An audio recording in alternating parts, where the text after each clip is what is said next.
Welcome, Emilio. Ravi Shankar has had us pretty busy rehearsing. Most of the Indian musicians do not read music, so he's had to dictate verbally and by just singing parts to each of the Indian musicians, and each one's got a different part, so that it's been very time consuming. 1, 2, 3, 4.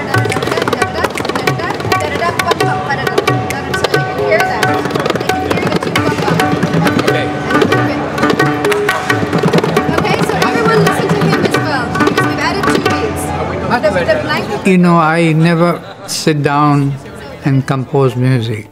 I've never been able to do that. I'm an improviser by nature. So what I compose is like, it comes to me immediately and I just make some notes.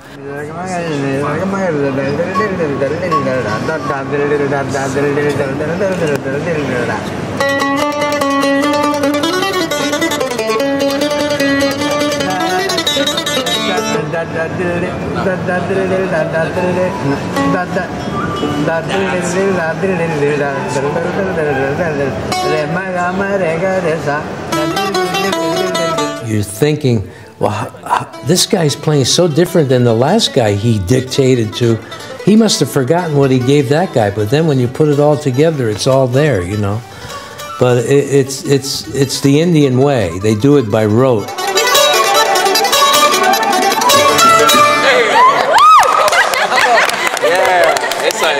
Very nice. I think that's how he works best. He likes to have the musicians there. He's not very comfortable like sitting in his head and composing it. It's once he has everyone there, he can say, you know, you try this line, and someone's playing that, and then he looks at the next person, okay, you play this, and it all happens instantaneously, and suddenly you have the whole orchestra playing something together, and it's just on the spot.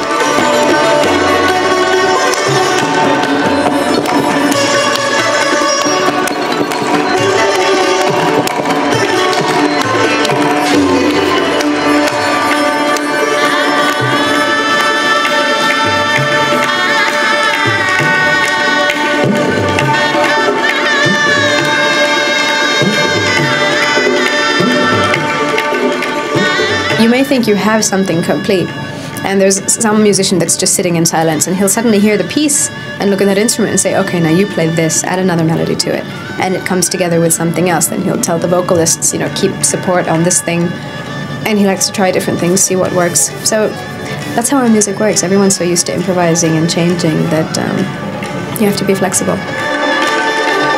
All the Indian musicians are used to doing this.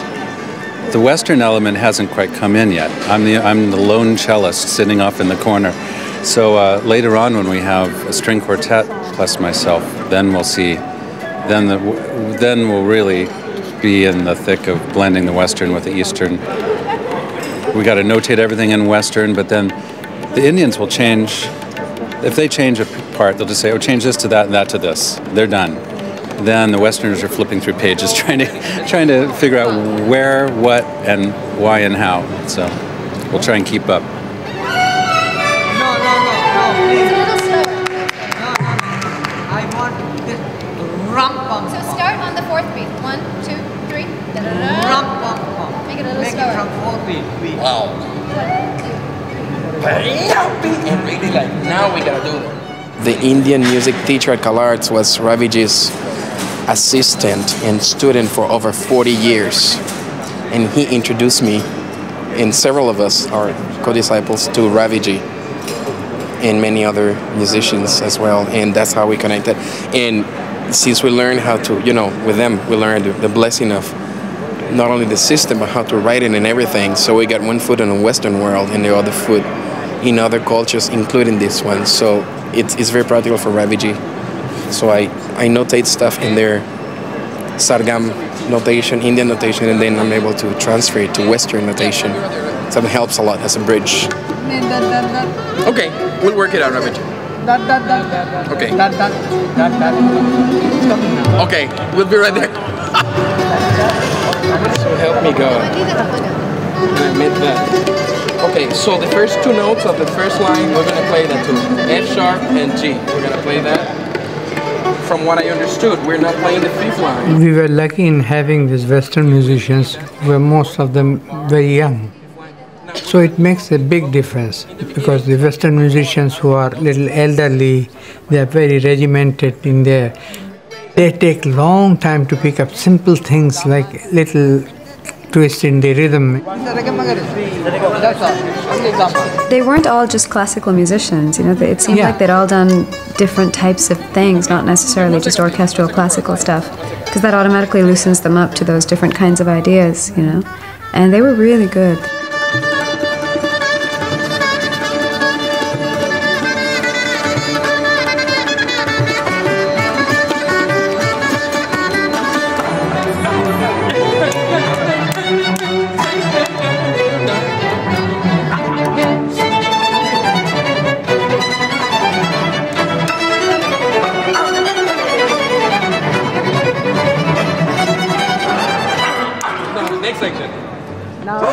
Obviously, there's so many elements that would make something like this really not work fine, and somehow it's working fluently. It is a masterpiece. It's amazing. This goes beyond cultures, and I think people are gonna be blown away and blessed incredibly with this incredible gift of this music.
Who'd have really loved this? Dad. Let's have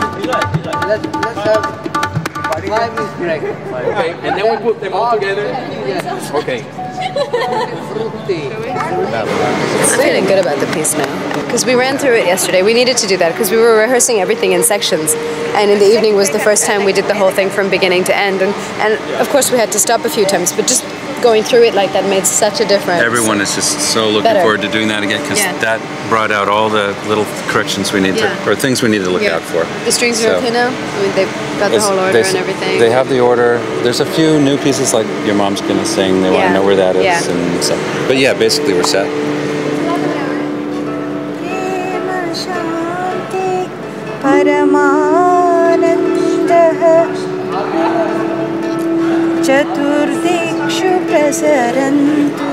She's really nervous. She never sings in public. She's a great singer. She used to be a singer when she was a kid, but it's been like 20 years or something since she performed, so she's very nervous about it.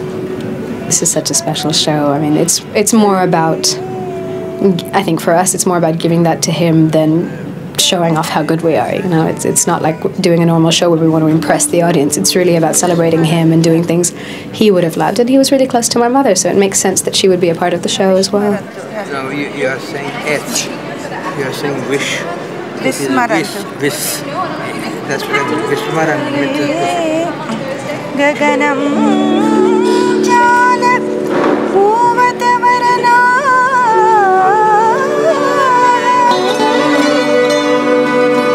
parishuddhakam gachantu roga shokakshat bada sarve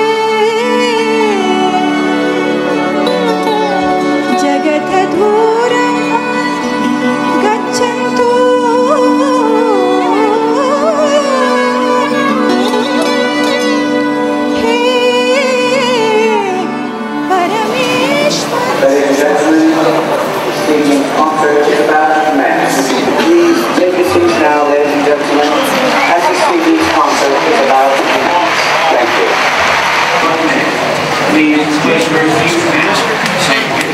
I'm trying to... Upstairs left, yeah.